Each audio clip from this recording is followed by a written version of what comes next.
Nichukue fursa hii pia kwanza kupongeza timu zetu nne. Sizipongezi kwa sababu zimetolewa, lakini nazipongeza kwa sababu zimefanya kazi ya kuweka alama ya taifa letu. Timu yetu ya Simba, timu yetu ya Yanga, timu yetu ya Azam pamoja na ndugu zetu wa Big Star kutoka Singida. Kuwemo tu kwenye mashindano hayo ni heshima pia. Na mnafahamu ya kwamba Tanzania tumepata nafasi ya kuwa na timu nne. Na ndoto ya kila Mtanzania ilikuwa ni kwenda kwenye robo finali.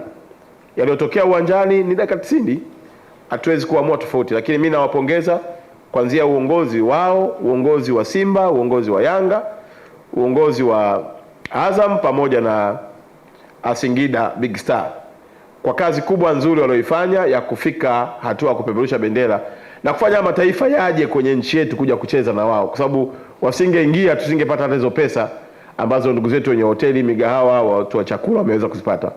Lakini tuwatia moyo ni wakati wa kujiandaa vizuri pia kwa mashindano yajayo. Mwisho wa kutoka kwenye mashindano haya sio mwisho wa mashindano.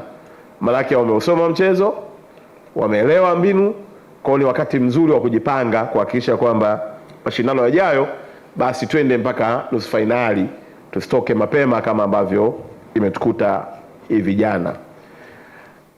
La mwisho katika hilo eneo, nafikiri msajili wa michezo yuko hapa.